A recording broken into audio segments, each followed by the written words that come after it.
Welcome to What's Your Story, where we, Jaime Marco, and Stan Brown, delve into the extraordinary lives of everyday people. Listen in as we uncover the unique tales that shape who we are, one story at a time. Hey, let's get ready to explore today's story. Let's do it. Oh, hello again.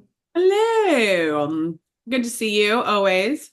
I got a text from Joe Rogan. He said, "Don't worry, we started out the same way. So just persevere, hang in there, grow your podcast." Where's someone better than him? Say We again? talk to real people. We don't talk to just celebrities. You talk to like celebrities and politicians. We talk to like the real heart of people of the world. I mean, everybody's real. We just get them to share their story with us, and everybody's got a little bit of a story. You know what I mean? I know. It was really interesting because as you heard on one of our other podcasts, I said how one of your other daughters was like, "Well, how long are you doing this for? What are you doing it for?" And I was like, "What do you mean?" I said, "Well, we do it for like an hour each time." And she was like, "But like for how long?" And I was like, "I don't understand the question. I really was like not understanding what she was It asking." goes back to Dad's concept of objectivity versus subjectivity. It's your subjectivity is not understood by her objectivity. Correct. We need a Venn diagram. Get it? It works. I've done enough venting. I don't want to vent anymore. No, it's a Venn. It's a Venn, not a vent. Ben, I know. I'm kidding. Does not involve your washer, dryer, or toilet vent in your ceiling of your house or your apartment building or your Venn diagram. But it was interesting because I was talking about different people and she was asking like the kind of guests that we have. And I said, we have people from like all walks of life, people that I've known that are just doing their thing, people that I don't know that are like doing their thing. It's all different walks of life. And that is the beauty about the story is that everybody has a story. Are we going to do a call-in one time? Can we actually coordinate that? We can, but it will take some time to actually like do that and figure it out. We can do a call-in.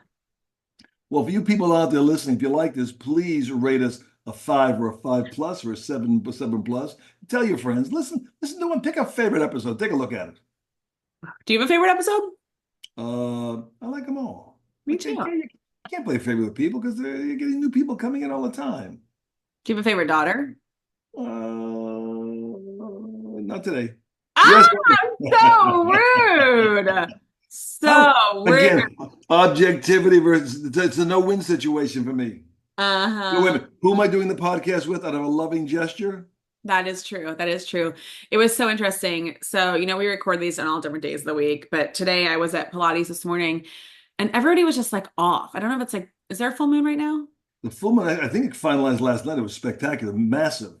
I mean, do you think it messes with you? Like, I feel like it completely messes with, I don't know if I can directly relate odd behavior with the full moon or not. Well, how does the moon control tides? You ever ask yourself that?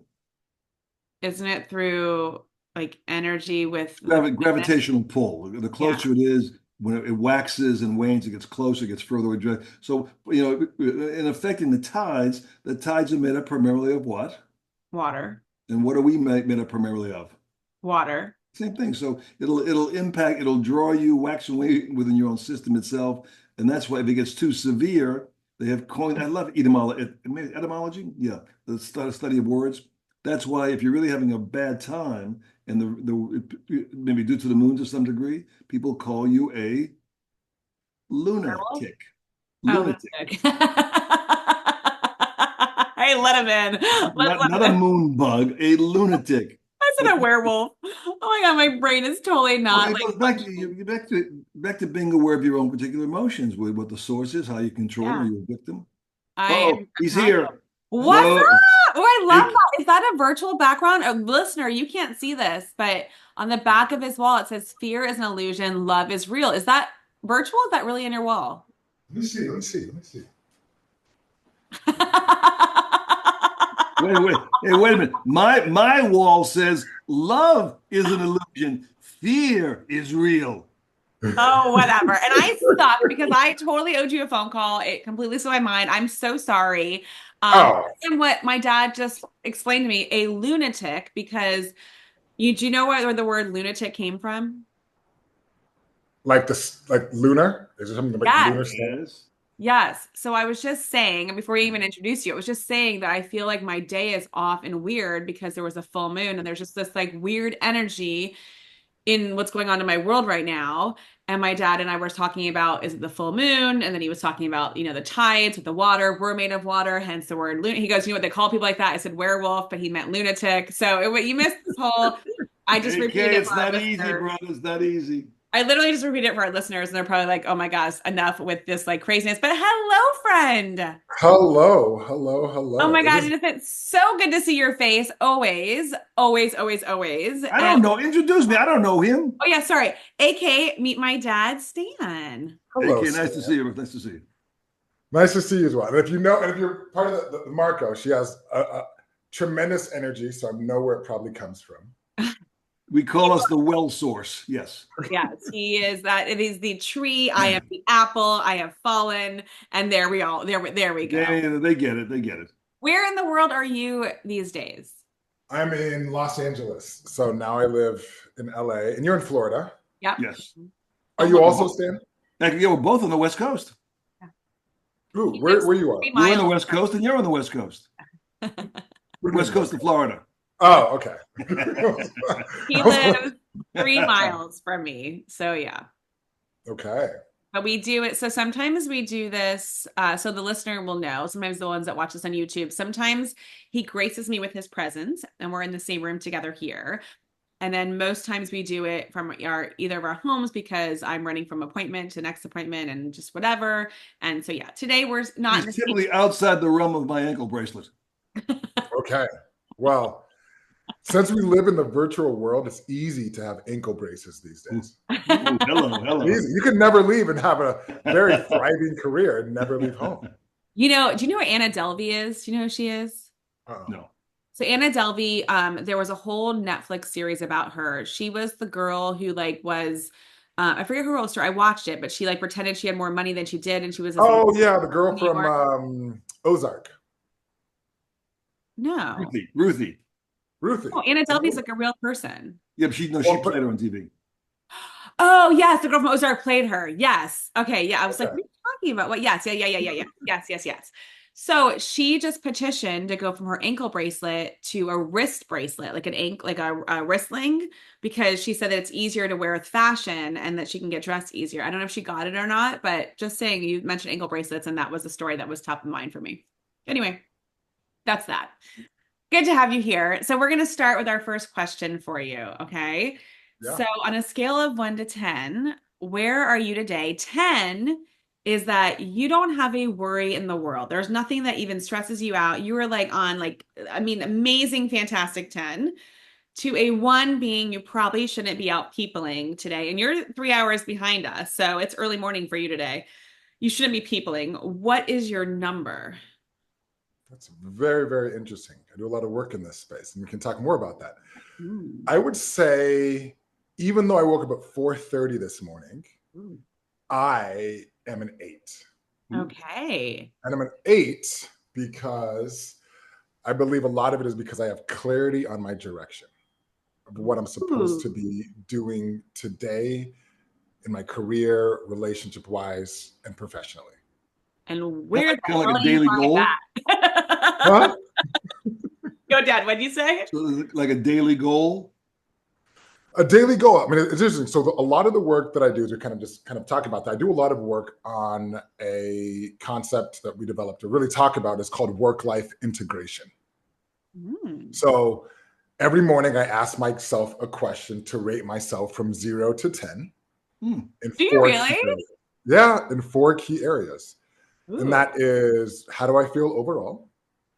To how do I feel career and business wise? How do I feel in my relationships? And then how do I feel personally? And then the next question I ask myself is, what's one thing I'm going to do today to improve my score? Of all 4 components? Of all 4 components. And where I had a boss once who said to be successful, all you really have to do is accomplish 1 good thing per day and be consistent per day. Wait, hold on. What were the 4? I'm like, okay, what were the 4 places? So it was overall. So and this is how it's going to help us. So overall, if you were to just like to your question right now, Yeah. It is, well, how do you just feel overall without overthinking the process? Okay. So just Overall. overall. The next one is work and career. So that could be everything from financially to are you engaged in the projects you want to engage in? Do you feel fulfilled professionally? Okay. The Cool. next one is relationships. And there's everything from loved ones to friends to families. Don't include work relationships in this one, just relationships, and even with pets, and if you want to include that as well. Okay. And then the final one is personal. So I want you to imagine yourself on a desert island.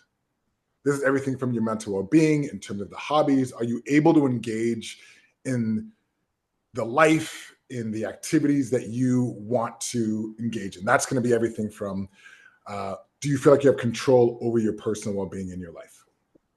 I love that. Amazing. I'm not surprised this is something that you're doing because we met for the first time like 4 years ago and instantly kindred spirits, like just knew you were like an amazing human.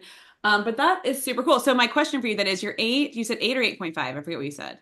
8. That would be overall. That would So be is 8 that an overall. average though? Is like your 8 overall the average of the other 3, or is that right?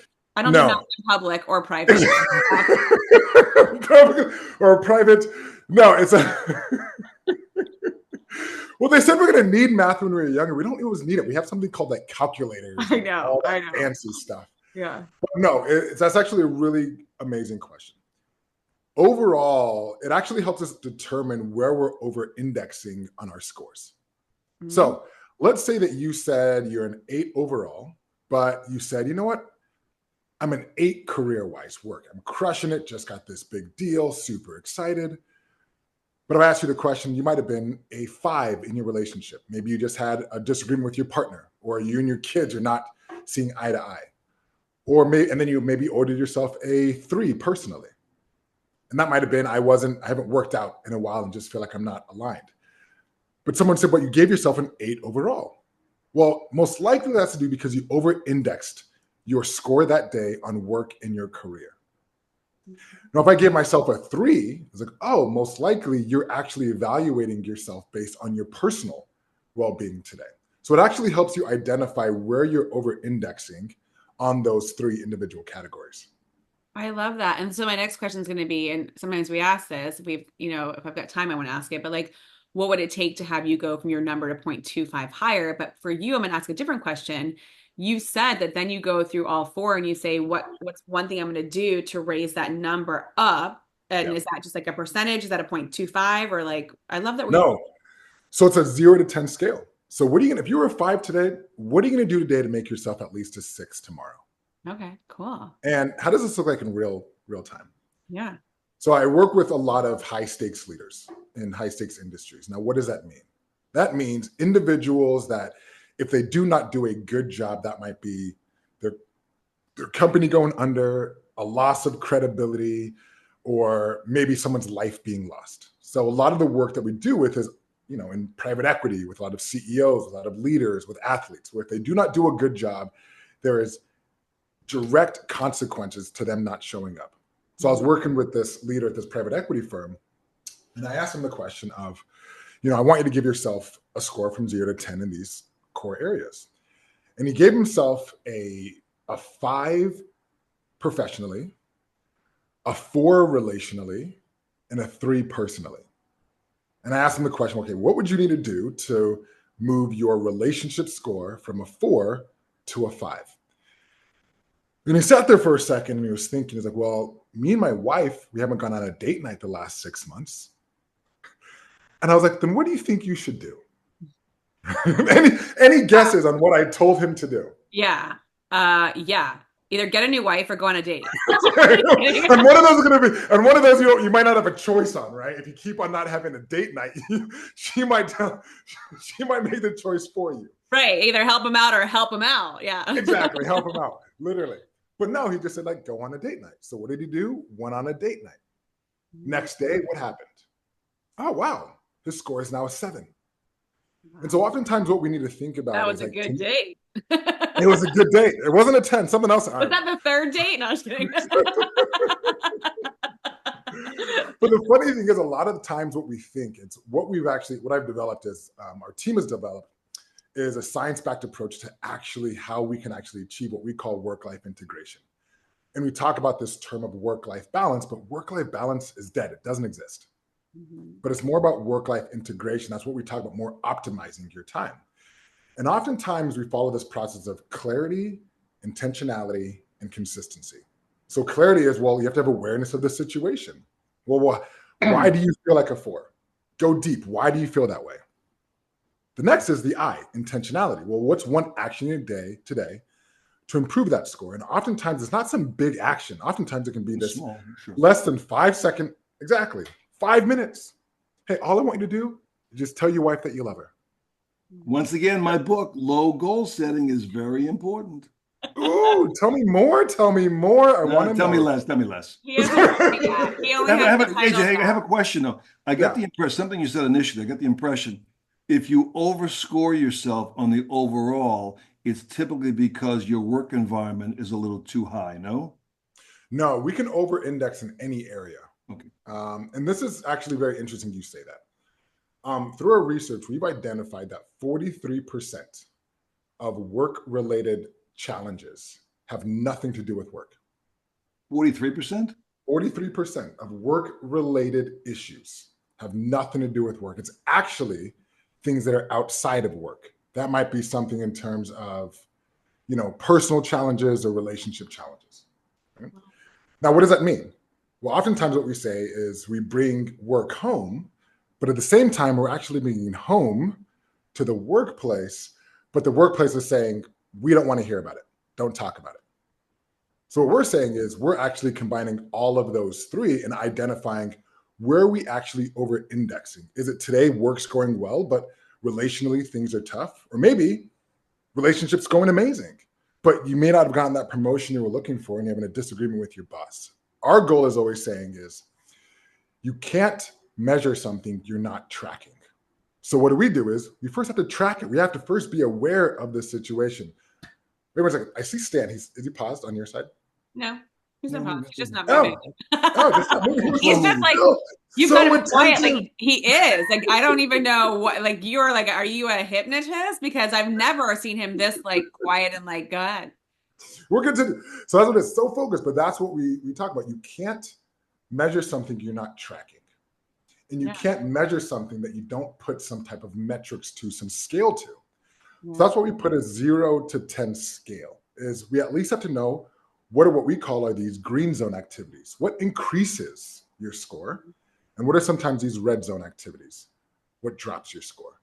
Do you track yours? Like, do you keep track of yours every day somewhere in like a, I don't know, Google sheet or something? I just dropped a Google name there. Google sheet or somewhere. Yeah. Like, where do you track it? No, we built out software.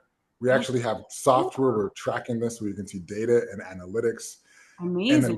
And then we're even tracking your green zones, your red zone activities, and then we're actually providing hyper-personalized recommendations for you to actually stay in these zones. So, for example, for me, through the data, it's recognized that when I do go to Gold's Gym versus when I do a home gym is a 2-point increase on my personal score. It gets that hyper-specific. So it helps you align to know exactly what are the exact actions and behaviors that are actually leading to your score the most and dropping it the most. Now, are the added behaviors transitory or are they long-term? They're more like on a daily basis, no? Daily basis, but they also track to long-term performance. So when I talked about clarity, intentionality, the last word is consistency, the CIC approach. Because what we want to do is we want to have clarity. We want to take those intentional actions and we want to be consistent to those green zone activities. That is so cool. So the Gold's Gym increases your personal, your number. So you would tend to go there more frequently than staying at home and working the work. Exactly. Right. What so I know. The gym what do you think it is? Is it that? Yeah, it's interesting when you have to go down deeper. Is when I stay at home, it's a 0.08 lift, 0.8 lift. When I go to the gym, it's a 2 lift. Because it's combining two things. One, I work from home. So when I leave, it is a 20-minute drive for me to reset. And it's also a community of other like-minded individuals. And I work out at the Gold's Gym in Venice. So no matter how you look, you're always the fat person to somebody. That's so funny. I bet you see so many cool celebrities there as well too, but we won't talk about that. 2 weeks ago, it was RFK Jr. was there. No way. That's so funny. Wow. He was working out in jeans. He was working out in like jeans. Wait, is that 2 weeks before the election, post the election? No, 2 weeks. No, 2 weeks, like a week and a half before the election. Okay, so he was still like, wasn't sure what was going to happen in his life. I'm just kidding. But that's so interesting because you're an athlete, like, and you've been an athlete, and I love how you're talking about the red zone and the green zone. So is that, and then you're also, you know, a mindset and a coach. It sounds like you have fallen into a place to where you're combining two parts of your life that are perfectly matched. Am I speaking out of turn? Is that accurate? No, I would say that's very, very true, because the funny thing is I love that you use that example. Is because when we talk about work-life balance, people will say that, oh, you got to go so far in one direction, you have to sacrifice other areas of your life. But we don't actually glorify athletes that way. We actually, if you look at Tom Brady, for example. The name sounds familiar. The name sounds super sexy. I mean, familiar. Continue. He was part of the Brady. Have you ever seen the show The Brady Bunch? It's a story of a lovely lady. All right, go on. But when you look at Tom Brady, and if anybody remembers, I think it was like 25 years ago when he first did the NFL draft, and he looked like a 50-year-old man running like he was. I wouldn't mind looking like a 50-year-old man. I'm talking about, but a very athletic 50-year-old man, right? But the thing is, as you notice, as time went on, he became more fit. He became much more balanced and a lot stronger. And why? It wasn't only because what he was doing on the field. It was actually what he was doing off the field in terms of his training and recovery protocols, right? Even if, and in addition, we also know his family, we know his wife, we know all of those. So what we glorify athletes for is actually having a successful career, making sure they have successful families, and also personally. So it's actually about how do we combine all of those. But in the professional realm, in the corporate realm, is we talk about burn until the midnight oil. If an athlete were to overtrain, what happens to them? They break down, injured. They get injured. You'll see a cast. You'll see them limping. But what happens when you overtrain in the performance, in the corporate arena? You burn out. But do you have a cast? Do you have a leg brace that people can see? No, you go postal. Right? You get burned out. You take some time off, or you just become disengaged. Okay, well, put the brakes on for a second. But Brady, his number of relationships and personal didn't do too good at the end, though, eh? That's very, very true. Sacrifice. That's very, very true. Right? But I think that's what happens. And I think that's really, I love what you say about that as well. Is because we'll still say that Tom Brady is the most successful athlete alive. We will say the same thing about a lot of these CEOs that we see. Mm-hmm. But where has it been that we have determined the success of an individual is solely based on their career achievements? Not based also on the relationships and their personal well-being. Like, how many times do we work I worked in private equity, where you're dealing with people that are dealing with mental health issues, that are on the verge of maybe having, I have friends that have committed suicide. Mm-hmm. Yeah. We need to start looking at all three of those buckets in the career, the relationship, and also on the personal well-being. And that's where a lot of my work was focused on. And why this is so important is I take this actually very, very personally.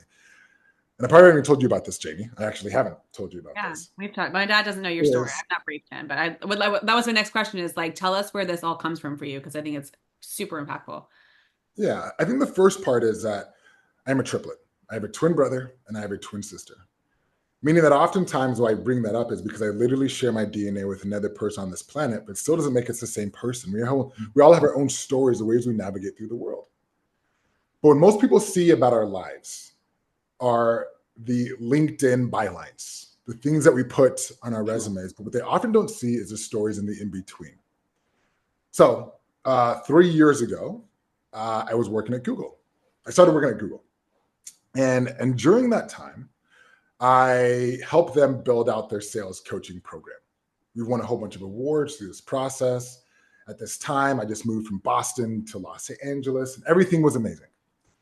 And at that moment, I was engaged to my fiance. Her name was Yasmin. And so for the first year, everything was going amazing. And then we got pregnant. We were expecting a new one. And so at Google, I was like the coach there. But after the baby was born, imagine this. Everything's amazing. I'm the coach at Google. And during the paternity leave, my fiance leaves me. Oh boy. Whew. I don't know any of this.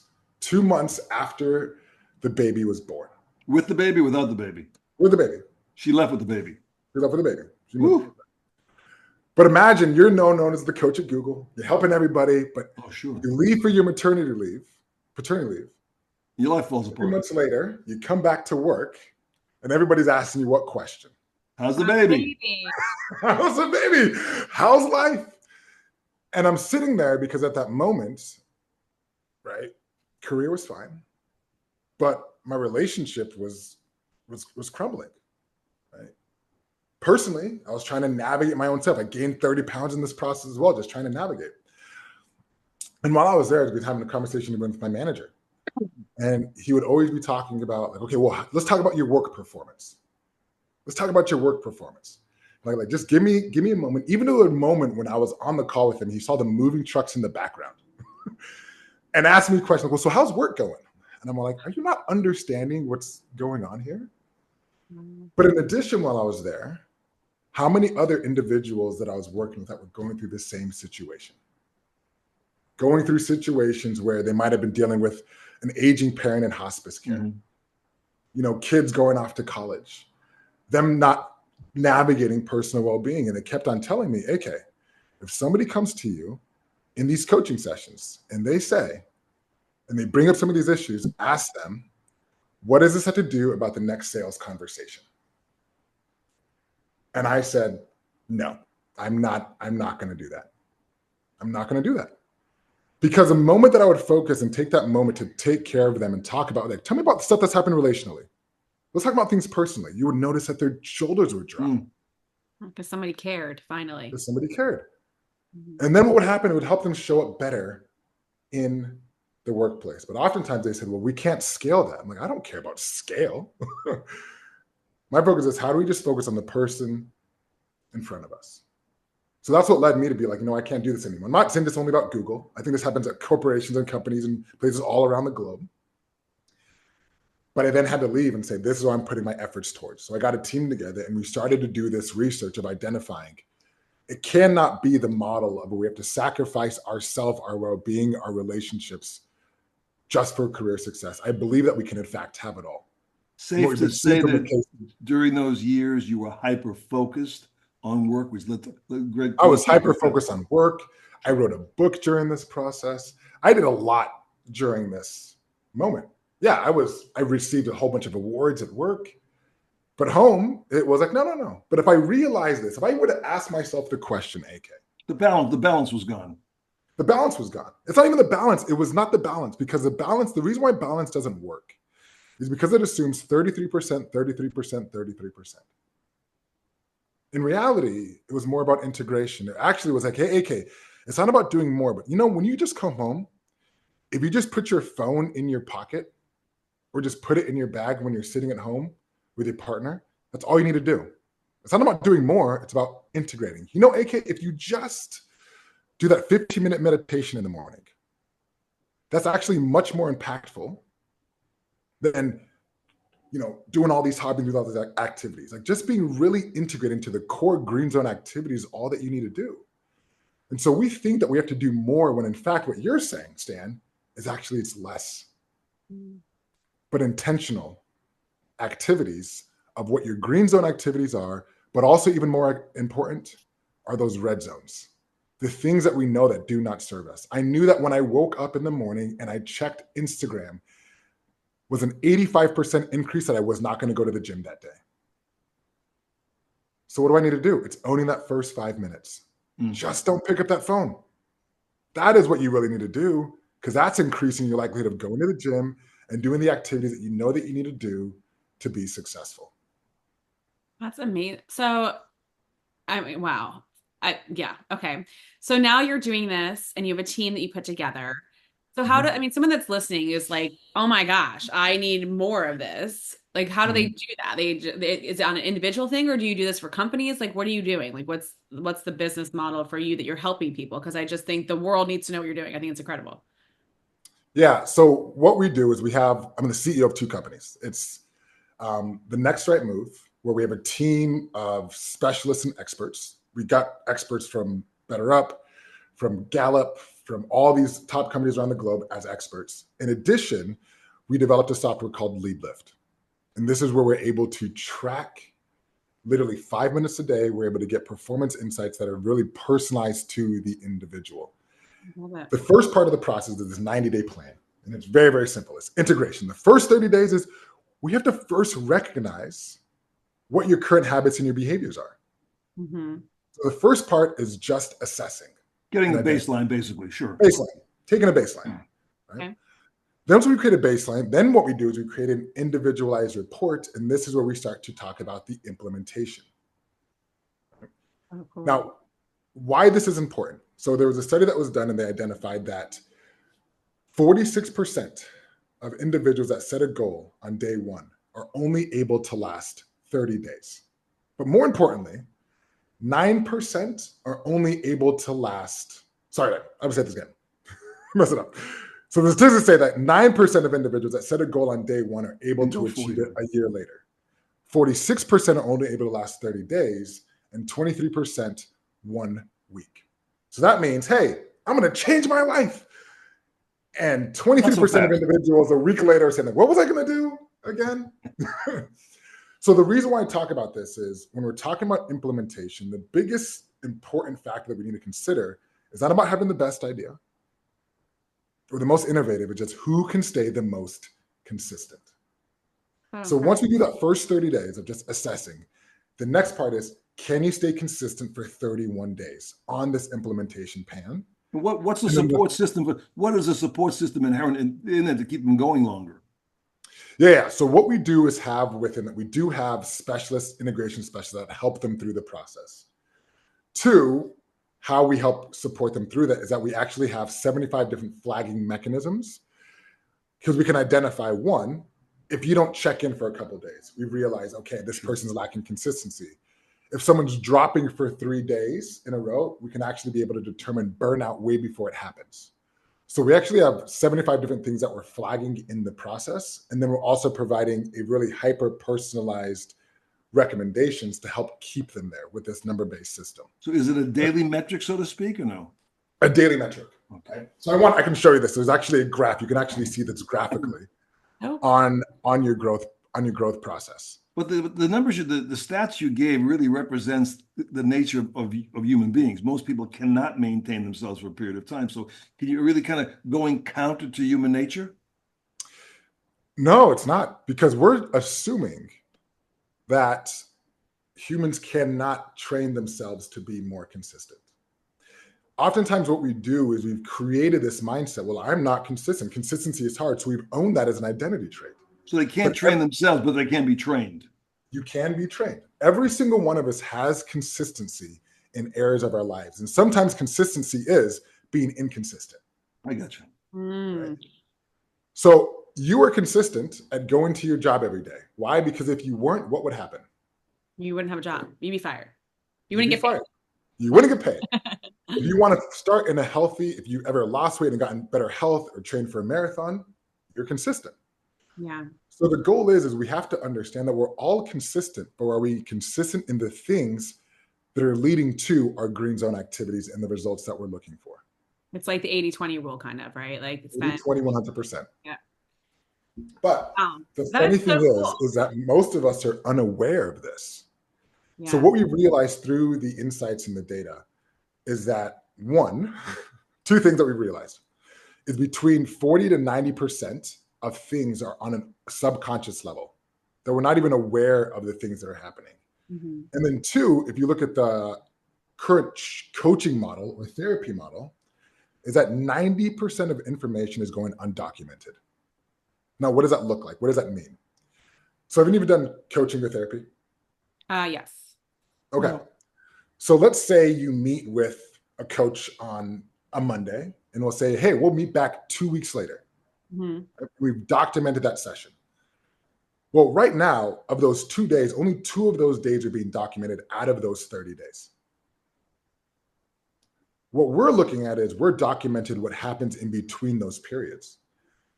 And oftentimes what happens is we've realized is that most coaching interventions or therapy interventions don't happen in a 2-week window or a weekly window. It might actually be on some random Wednesday at 2 a.m. And we're tracking those moments. And so that's when we realize the coaching intervention needs to happen. So the current model of coaching and therapy is on a reactive model versus a proactive model. Yeah. And when the coaching needs to happen, it's not to say, hey, come back for a coaching session. For me, it might be like, hey, Aika, we just realized your personal score dropped. You need to do your 15-minute meditation and go to Gold's Gym. Yeah. So cool. I mean, I didn't know where, like, I did not know this is the path you've gone down, but I'm just like fascinated. And I feel like a bigger jerk that I haven't called you because we should have caught up. But now I'm like, oh my gosh, I want to like talk to you and even more. But what I think is like really incredible is that like anyone that's listening to this is like, holy crap, this guy's got his shit together. Amazing. Like even the fact that, obviously the fiance leaving part, not the greatest thing. But you haven't always been on this incredible path. Like you have kind of an interesting background that got you here. And we don't have to talk about that. People can read about you, they can Google you. But I'm just curious as to like, where does that, you're a triplet. So if there's people in this world that are like putting out the energy you're putting out, holy crap, we're in the right direction, right? Amazing. But like, where does this, everything I know that you've done, you've always found this way to like lift yourself up and to go forward. Like you've been knocked down, you get back up. And that should be a song. I get knocked down. And I get up again. Here we go. I love it. Get down. You gotta keep me down. Yeah. But where does that ultimately come from for you? Because now you're helping people. Incredible what you're doing. But where does that come from within you to do that? Well, I'm going to give an insight to help anybody in this process. So obviously I share about my background with my fiance or my ex-fiance and just the challenges navigating through that, or even the research and the work that we're doing with Lead Lift and the Next Right Move. Mm-hmm. But when we started to collect a lot of these insights and the data, we actually realized that actually started to be main themes that we noticed of these individuals that are able to, what we call is the work-life integration, where they've been able to get to the 10-10-10 or the green zones. Yeah. And the number one factor of rebound time or resilience, would you guess what it was? The number one factor that helped people get back stronger and faster. A support system? No. Meditation? Yeah, I'll tell you. And there's two. The one is failure. Failure, and it's kind of failure and meditation, but I'm gonna combine these. It's actually vulnerability. Mm. The number one factor to rebound time and resilience was vulnerability. That means the faster you're able to accept and own your stuff, the faster you're able to find a result to get you back faster. It's the ones that are actually saying, let me just push through. But it's actually like me saying, no, okay, what happened? It can maybe all those moments when you didn't put that phone in your pocket, when you just said, let's just sit down at the dinner table and have a conversation. Or, hey, all those times that you wanted to get in better shape, but you realized you just pressed the snooze button and decided just to eat that food that you didn't want to eat. Mm-hmm. The faster you're able to own your, as I'm going to say, shit, okay, what you realize is actually what got these leaders to get back faster. So kind of like get out of your own way. But you can't get out of your own way. I don't even say that. Don't get out of your own way. Step in it, own it, live it, understand it. Like, don't run away from it. The faster you just sit with it. So the higher boots. The higher boots. Wait a minute, have fun with it. Yeah, like not having that ego, owning it is the faster you can recognize. And that's what we saw is what's getting leaders to get back faster, these high stakes. That's it, man. That's a tough goal for a lot of people. Yeah. I think it's interesting. I remember doing there's a tool you can use. You probably have done it before. Like it's called a conversation stack, and you teach people how to have conversations, this and that. And part of it is asking people, what are you passionate about? And I remember in this one room, I'm like, all right, so share with your partner what you're passionate about. And this person raised her hand and she's like, Jaime, I am not sure what I'm passionate about. Like I literally don't know what I'm passionate about. And I bring that up because I'm curious. I just raised my hand on the Zoom thing. It's so funny. Good job, Zoom. You're seeing me raise my hand. I'm going to lower my hand now. Listener, if you're not watching this, Zoom's like raising my hand, doing all this kind of crazy stuff. But how do people know? I feel like sometimes you feel like people don't know what their shit is that they need to get into. Like, if you look at relationships, personal, work, career, and overall, like maybe someone like I feel like it's almost like that self-awareness piece that is lacking. Like there, because I feel like a lot of people are not self-aware of A why. lot of people are on automatic is what it is. Yep. Yeah. So you just touched on the number one characteristic of individuals that were able to get work-life integration towards these high-stakes leaders. And the number one, working together, because I didn't get the call when you put together the team, and I'm a little bit upset with you. But continue. I was saying when we put it in, the number one characteristics, we took over 3,000 data points and tracked a 4-month study of individuals in private equity, of CEOs, of ones that were able to succeed the most. And the number one trait that all of them had that were able to get there was consistent, structured self-reflection. Like journaling or like consistent, structured self-reflection. So the first one is self-reflection, just taking a moment to like, how do I feel? Why do I feel this way? Structured was what we did here on the corner. Was instead of like, well, how do you feel? Oftentimes when we say people to ask people like, how do you feel today? Like, good, feeling the dream. Oh no, I'm the no more how are yous girl. Like get that crap cut out. Yeah. Right. So the more we can get actually when it talks about structure, like, well, how do you feel in work? Well, what part of work? So getting more specific. And then the next one is consistent. So if I were to say, I'm going to do a self-reflection on January 1st and another reflection on February 1st, there's been 30 days in between.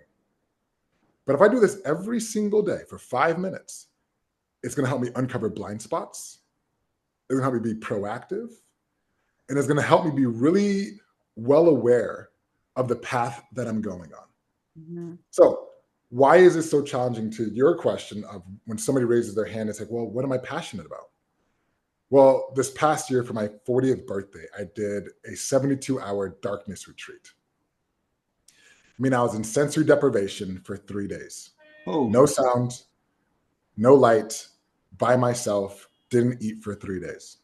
I think I saw you posted about that, and I was like, you're out of your mind. I call that solitary confinement.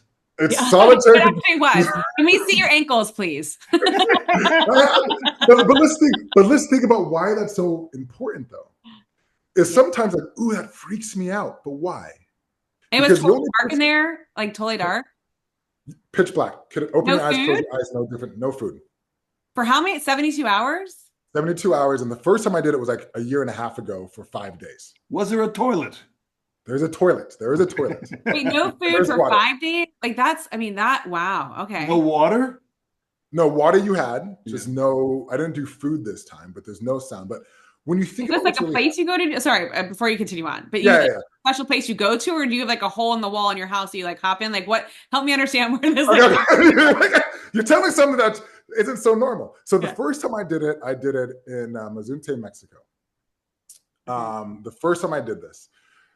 The second time I did it was for my 40th birthday 2 months ago. And I was going to go back to the place, but a friend told me why is it that you feel like every single time that you're going to need to find balance, you need to find this clarity. And I'm going to talk about what the darkness retreat is. You need to travel outside your home. So instead, I created it inside my home. So I don't need to go away to be able to find balance or clarity. Now, what is a darkness retreat? It's when you remove all senses of the outside world, in addition to even the expectations and the voices of others. So what happens when you're in there is the only voice you end up hearing is your own. And I relate it similarly to almost like trying to hear your own voice or have a conversation in a rock concert. You can't hear it. So what you do is you remove all of that. And so when some people say, I could never do a darkness retreat, because all you're really saying is, can you sit with yourself and by yourself for an extended period of time? And most of us, we cannot.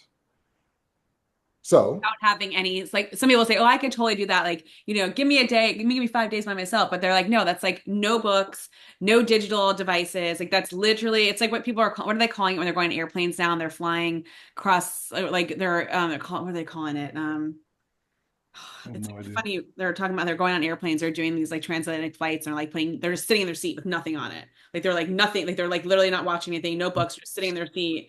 yeah, The term, I forget what it's called. But anyways, but you're saying like people say, oh yeah, like I would right now be like, oh, give me a few days by myself, I'd love it. But no, that's like nothing else, like not reading, not doing anything, right? It's like just it's even bigger than that, because we don't realize all the ways that things are being communicated to us.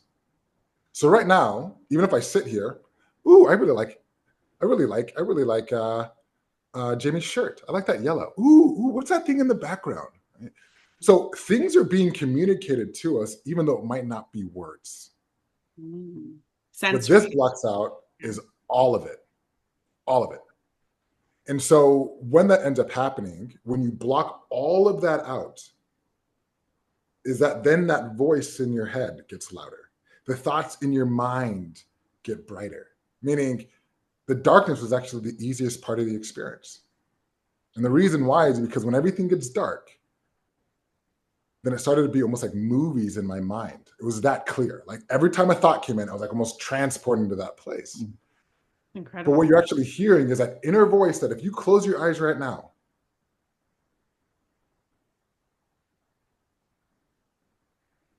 I hear that voice, but nobody else in the world has ever heard that voice that you hear inside of that head. And so what you do for the next 3 days is you have a conversation and really get to know yourself. So what does this have to do about passion?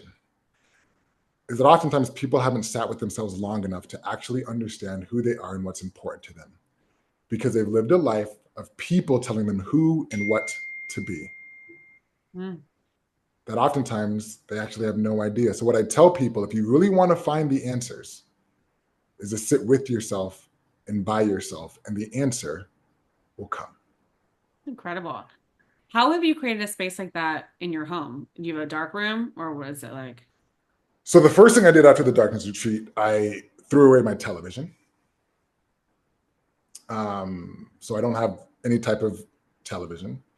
In addition, I had to reinvest and really think about, okay, who are the people that are in my life? Not Jamie, you're always a positive. What I'm just I'm always sending you good vibes. You know it. They're coming. Yeah. Oh my gosh, I had like beets for lunch. My fingers are all red. Can you see that? Like I took Oh them yeah, out. you're punching something. Yeah, it was like such a, yeah, anyway, so go ahead, continue. But the whole point of that is just like there was this reintegration into the life. So I don't watch the news, I don't watch television. It's like I really want to be really, really intentional about the marketing messages that are coming into my brain and my experience each and every single day. In addition, my room is completely blacked out. So every single night I have that opportunity to reset and rebalance. That's so cool. I mean, I think that you're very lucky you get that opportunity to do that and to be able to create that. And I think that that should be part of your next plan, is having like a center where people come and they can do that, because there's not a chance I could black out anything in my house and not be bothered for 3 days. Mm-hmm. And AK, Yeah. what do you do recreationally just to have fun sometimes? Oh, so I mean, I do a lot. I live in Los Angeles, California. So I have, I'm a triplet. So I have a twin brother. So we do like game nights. I do improv. I do, what else? I play flag football, but my body sometimes gets beaten up. A little bit about that. Friends, families, working out is important. But I think for me, I'll say this is important, is once I decided to leave Google, once I decided to really be aligned to the things that I want to, every single day I got to ask myself the opportunity about, it's like, how do you want to spend your day? How do you want to live? And you left Google with no safety net. I left with no safety net. I left even a month before the bonus. Well, we can talk about the stupidity of that later on. Well, but here's what it is. So before I went to Google is when I did my darkness retreat. And after I did the darkness retreat, the voice kind of said, basically on that wall, love or fear. Because if I were to stay another month, it was like, okay, what are you doing? What happens if things don't work out? It's like, no.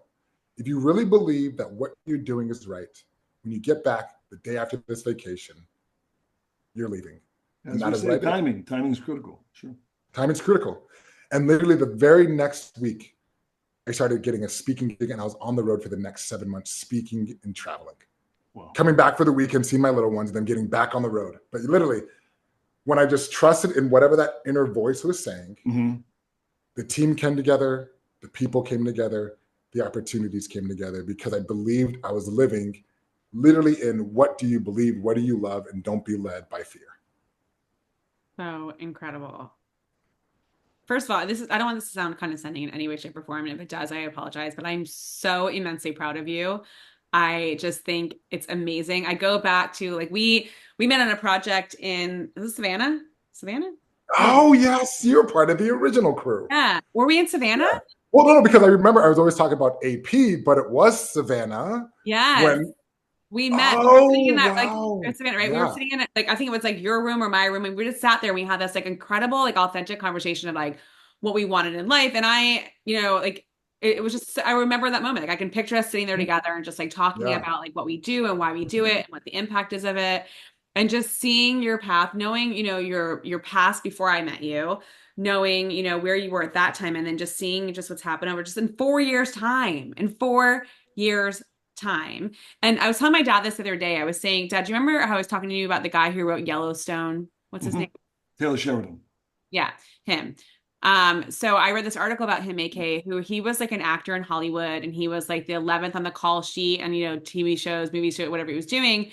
And he was writing something, and somehow he got the opportunity to write something. And so, he was 11th on the call sheet, and then 4 years later, he wrote Yellowstone. He wrote 1893, 1922, all that kind of stuff. Yeah, what's the one that David likes? The one with Sylvester Stallone? Tulsa King. Oh, Tulsa King. All these things. And you're another example of how in just 4 years' time, you go from one thing to something even bigger and better. And it's like incredible to see what you've done. And I think it's just so freaking cool. I love it. But not that you need my validation, but I'm just telling you, like, I think you always know I think you're amazing, but I just success by association. Yeah. But let's be real. I think, but that's what we're missing, right? We're missing the story of the in-between. Because the story of the in-between, imagine that moment when I was sitting there, and as you know, I was an athlete, and I'm 30 pounds overweight. My fiance just left me, and I'm leaving a big corporation after getting a whole bunch of awards. People would be like, paycheck, yeah. Not knowing your next paycheck. Right? We hear about the end goal, but sometimes people are waiting to see the final story before they actually understand. Like, would you have followed that path 8 months ago when I was like, wake up that next day, I'm like, what am I going to do? And it took sometimes those big jumps, those big leaps of uncertainty to really create a place of certainty. Yeah. I was thinking about this a couple of weeks ago. It's like sometimes being lost is the most powerful thing. Because the moment that you're lost, you at least have to recognize one thing. And that is, you know what? I may not be going in the right direction, but I know that is not one of them. Right? It's the people that don't even know that they're lost, but are lost. Yeah. They're in even a more difficult situation. But I think it's safe to say anyone versed with those circumstances, probably more than 50% will go down for the count. Well, and I think that they're the ones that are answering, like, how's your day today? Good. Fine. Great, right? Like, but that's it. Like, when they become on autopilot. And that's why we have such a huge mental health crisis problem in this world that does not discriminate against who you are. You were talking earlier, I did some work in healthcare here locally, and I was talking to a girl who is part of our big hospital system here, and she's part of the psych ward. We're talking about how, I was doing the leadership training course for them, and she's talking about how she's got to train her watchers, and her watchers are people that are hired that are not trained, but they have to stay in the psych ward and be in the room to watch people to make sure they don't harm themselves. These are not medically trained people. They're volunteers. I mean, it's a low, like, I think it's minimum wage, whatever kind of thing. And we started talking, and I said, well, I mean, how busy is the, like, how busy is the psych ward? I'm kind of like thinking, girl interrupted. I'm like, that's where I'm going. And she's like, you wouldn't imagine how busy it is. And what I would tell you is that the person that's there is not the person you would ever expect it to be. She said, we see high level leaders in our community who are just burning it. They just cannot take the pressure anymore. They can't cope with it. And I think what you're doing is so needed for people just to be like, wait a second, what is my green area? Why is it green? What is my red area? And not just that, like, listen, you got to change something, but this is why, like, the science behind it, mind blowing, amazing. Like, yeah. So I think it's just awesome. I love that. Because it could be like, oh, well, I'm working out every day, but I'm working out at home versus if you're that person who needs that social workout and that environment. I could be working out, not feeling great about it, but I'm working out every day. But if I'm working out, and I actually realize it myself, we have equipment in my home, but I choose to go outside of my home workout because I work at home too.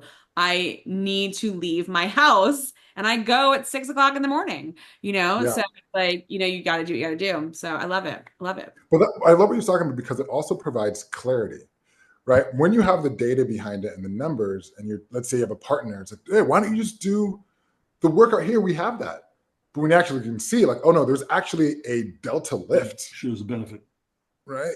It then gives you just a little bit more clarity when you're talking to other people about what your boundaries and your expectations. And it could be opposite for somebody else, right? Like they might have a delta lift by staying at home and working out with their partner versus going to a Gold's Gym where they feel like the intensity of being in Venice, California and being the fattest person in the room and they're super fit, right? But, like I'm joking about that, but it could be, it's what you said, it's very personal to you to figure out like, what's your plan? Like, what are you doing? And that you track that. And I just think I think that's so freaking cool. So bravo, my friend. Bravo.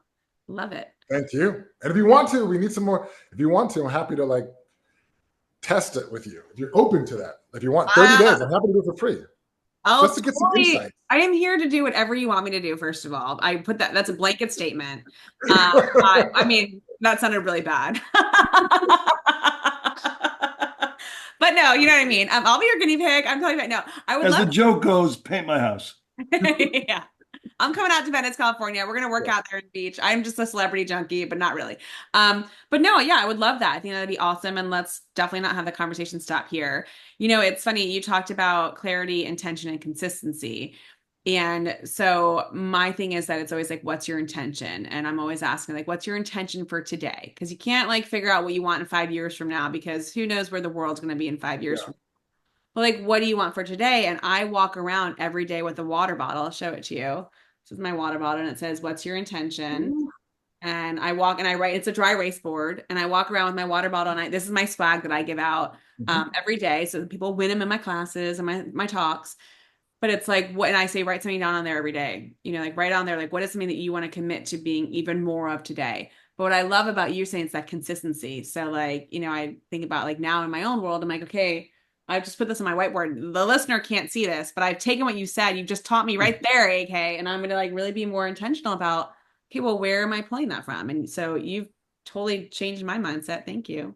I'm sure. Comment if you could on I think the known fact that many leaders of large corporations are basically sociopaths to some degree. They're probably not too much self-deprecating, not too much sense of humor. Can you really, if you come from that particular mold, man, it's tough to break up and feel empathy for people besides yourself, no? Well, I mean, that's who I mainly work with, and I don't see these CEOs as like, CEO, I'm talking to Tom, I'm talking to Tiffany. And when you sit down and you ask them just to do that score, do you think I've ever met someone that was a 10 out of 10 in each of those areas the first time I talked to them? No way. No. As a matter of fact, most of them, especially on the personal and the relationally, I've never met someone above a 5 the first time I met them. Ooh. Never. But the work was much higher, I suppose. The work was much higher. You might have saw an 8, but there was a 5 and a 3. And oftentimes the number one thing after the first session we talk, these are the 2 most common action items. How can I get back to a consistent health and fitness routine? And how can I go home and tell my partner, thank you?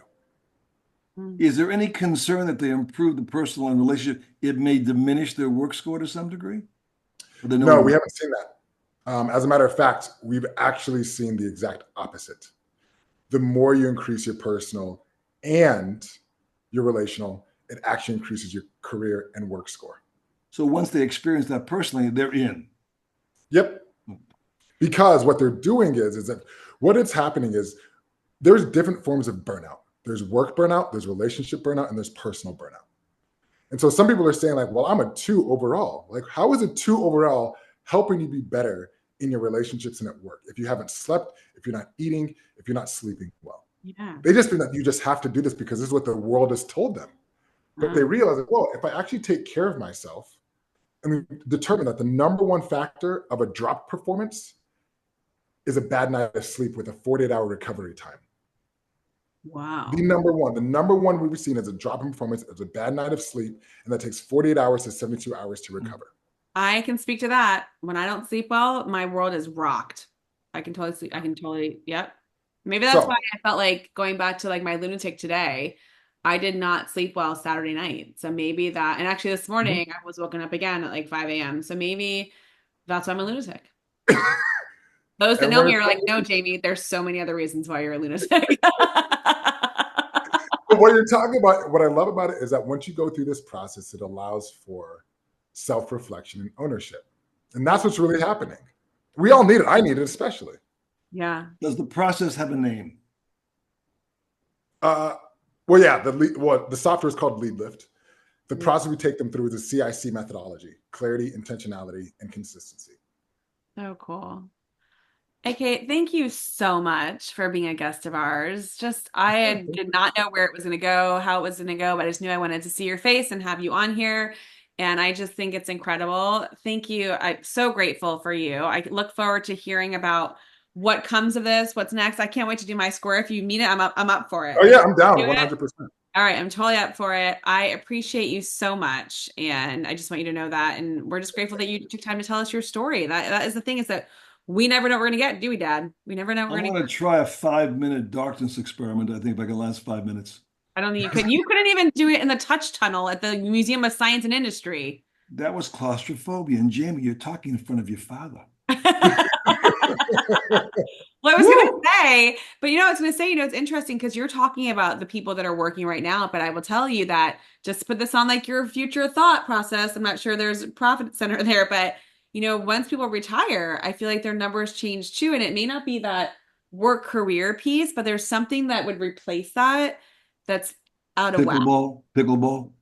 Yeah, what's your pickleball score? What's your duper? No, too soon, Dad. Too soon. I played in a tournament this past weekend with my mom, and these people were going nuts about duper score and pooper score, and I was like, I'm just here to have fun, you people. Like, I'm not going to the Olympics for pickleball anytime soon. But I wonder, like, that concept, what would that be switched out with? But who knows? Happy to. Your science. Thank you. I'm happy to talk. We'll talk. I'm going to hit you afterwards.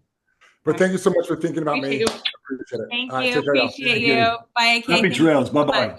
Thank you. Bye. Wow. Dad. His screen went dark. And is he back in his retreat? He might be back in the dark room. I don't know. Man, that's pretty extreme stuff. 72 hours is like, I could do a sweat lodge maybe, but a 72 hours just by yourself. Woo-hoo! But I think that that's the thing, is that people are not comfortable spending time by themselves. I remember, I forget who it was, someone I knew, it might have been one of my sisters, was like, at first, I don't know, I could not go to a restaurant and sit at a table by myself and have dinner. And I was like, I do that all the time. Or I could not go to the movies by myself. Or I could not, I think that the more that you start to love on yourself and spend time with yourself, it changes everything in your life. Like, I can full on go out for a meal by myself all the time. I could go sit at a bar and have a drink by myself. I could go to the movies by myself. I could fly by myself. I did that for a long time anyway, but I think that was part of my job. But there's superpower in that, to spend time alone. Listen, there is no guidebook for living. There's no guidebook or license for becoming a parent. There's no guidebook for doing a lot of stuff. It's kind of your work in progress. You have to learn on the job. And oftentimes a coach is very, very beneficial. You have to be open to new ideas of how to improve yourself. Don't get locked into rut space and just hang in there. And the rut gets deeper and deeper. I love that he's like a 1 to 10 guy. I didn't even know that. Like that's that's my jam. I did my TEDx talk about that. Like that is my jam. I love that. And now I kind of think about a way to, see his CIC thing. I love that. It's going to make me think about, okay, well, what is my number or what's making my number that? Like, where is it He coming? should do I think an app to get to the masters itself, some sort of an app where you could check in and record yourself on a daily basis.